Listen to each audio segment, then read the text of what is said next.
고난 너머에 더 큰 고난이 기다린다 할지라도 오직 하나님만을 신뢰하십시오. 여러분의 영혼의 시력 이동되기를 마음이 없는 예배, 시청자가 아니라 우리는 예배자가 되어야 됩니다. 샬롬, 주님의 은혜로 복된 하루입니다. 하나님께서 주시는 위로와 평강이 여러분의 삶에 가득하기를 주 이름으로 축복합니다. 함께 나눌 말씀은 누가복음 7장 1절부터입니다. 예수께서 자기의 모든 말씀을 백성들에게 들려주신 뒤에 가버나움으로 가셨다. 어떤 백부장의 종이 병들어 거의 죽게 되었는데 그는 주인에게 소중한 종이었다. 그 백부장이 예수의 소문을 듣고 유대 사람들의 장로들을 예수께로 보내어 그에게 청하기를 와서 자기 종을 낫게 해달라고 하였다. 그들이 예수께로 와서 간곡히 탄원하기를 그는 선생님에게서 은혜를 받을 만한 사람입니다. 그는 우리 민족을 사랑하는 사람이고 우리에게 회당을 지어 주었습니다 하였다. 예수께서 그들과 함께 가셨다. 예수께서 백부장의 집에서 그리 멀지 않은 곳에 이르렀을 때에 백부장은 친구들을 보내어 예수께 이렇게 아뢰게 하였다.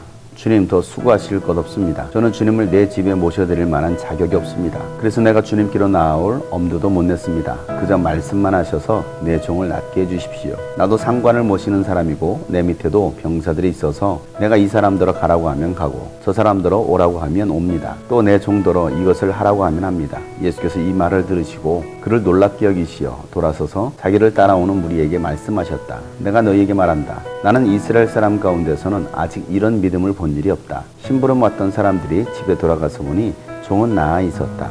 그 뒤에 곧 예수께서 나인이라는 성읍으로 가시게 되었는데 제자들과 큰 무리가 그와 동행하였다. 예수께서 성문에 가까이 이르셨을 때에 사람들이 한 죽은 사람을 메고 나오고 있었다. 그 죽은 사람은 그의 어머니의 외아들이고 그 여자는 과부였다. 그런데 그 성에 많은 사람이 그 여자와 함께 따라오고 있었다. 주님께서 그 여자를 보시고 가엾게 여기셔서 말씀하셨다. 울지 말아라. 그리고 앞으로 나아가서 관에 손을 대시니 메고 가는 사람들이 멈추어 섰다. 예수께서 말씀하셨다. 젊은이야, 내가 네게 말한다. 일어나라. 그러자 죽은 사람이 일어나 앉아서 말을 하기 시작하였다. 예수께서 그를 그 어머니에게 돌려주셨다. 그래서 모두 두려움에 사로잡혀서 하나님을 찬양하면서 말하기를 우리에게 큰 예언자가 나타났다 하고 또 하나님께서 자기 백성을 돌보아 주셨다 하였다. 예수의 이 이야기가 온 유대와 그 주위에 있는 모든 지역에 퍼졌다. 아멘.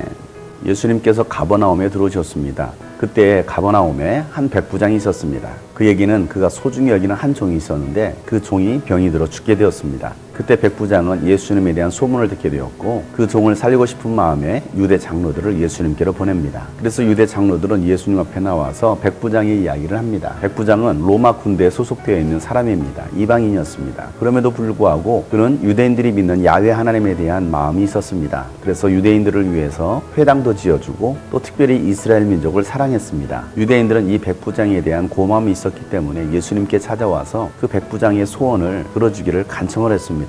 예수님은 유대 장로들의 이야기를 듣고 백부장의 소원을 들어주기 위해서 백부장의 집으로 가고 있었습니다. 그때 백부장의 집에서 그의 친구들이 예수님께로 왔습니다. 백부장의 친구들은 백부장의 말을 전합니다. 백부장은 자신의 집으로 예수님을 모셔드릴 만한 자격이 없다라고 말을 합니다. 그래서 예수님께 직접 나올 엄두도 내지 못하고 친구들을 대신 보내서 말씀만 하셔도 자기 종이 나을 것을 믿는다라고 친구들을 통해서 이야기를 전합니다. 그 이유는 자기 신분이 군인이고 자기 밑에도 많은 종들이 있기 때문에 자기 말 한마디면 그 모든 신하들이 듣고 순종했습니다. 그렇기 때문에 예수님께서 말씀하신다면 백부장의 종도 나을 거라고 믿었던 것입니다. 예수님의 말씀 한마디면 굳이 예수님께서 백부장의 집에 오셔서 그 종을 위해서 기도하지 않아도 말씀만으로도 나을 것이라는 믿음을 백부장은 가지고 있었던 것입니다. 예수님은 그의 믿음을 보시고 사람들에게 이스라엘 민족 가운데 이만한 믿음을 내가 만나본 적이 없다라고 말씀하십니다.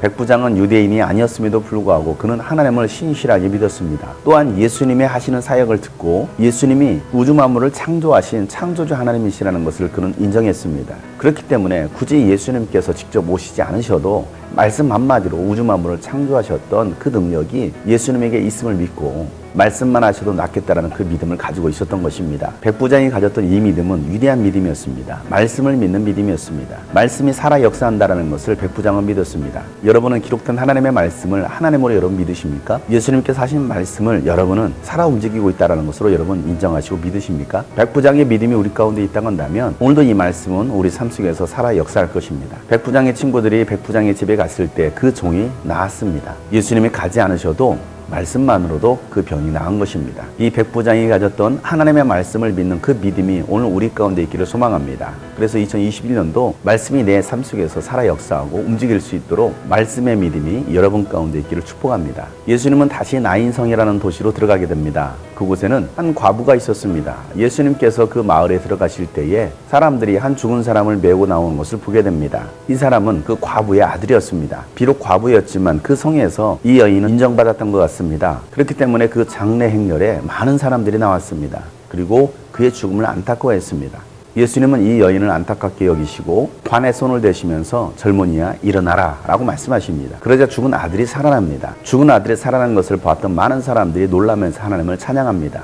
그리고 그들은 하나님께서 자기 백성들을 돌보아 주신다라고 고백을 하고 있습니다. 이방인이었던 백부장의 종을 고쳐주신 사건과 사람들에게 소외될 법한 그 과부의 아들을 살려주신 예수님의 이 기적의 사건은 예수님께서 연약한 자들을 불쌍히 여겨주시고 고쳐주신다는 사건과 유대인이 아니어도 이방인이라 할지라도 말씀을 믿는 믿음이 있다고 한다면 그 누구도 예수님은 이적을 행하신다는 것을 보여주고 있는 대표적인 사건입니다. 이스라엘 민족 가운데 이만한 믿음을 본 적이 없다라고 예수님께서 말씀하셨던 것처럼 오늘날도 하나님을 믿는다라고 말을 하고 있고 또 교회를 다니고 있지만 이 백부장과 같은 믿음이 있는 사람이 얼마나 있겠습니까?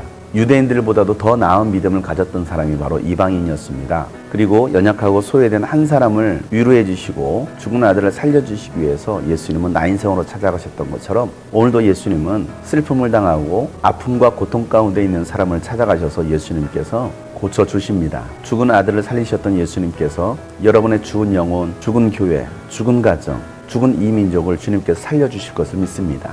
2021년도 예수님께서 여러분의 삶에 직접 개입하셔서 이런 수많은 이적들이 일어나므로 하나님을 찬양하고 주님의 이름을 높일 수 있는 여러분 되시기를 주의 이름으로 축복합니다.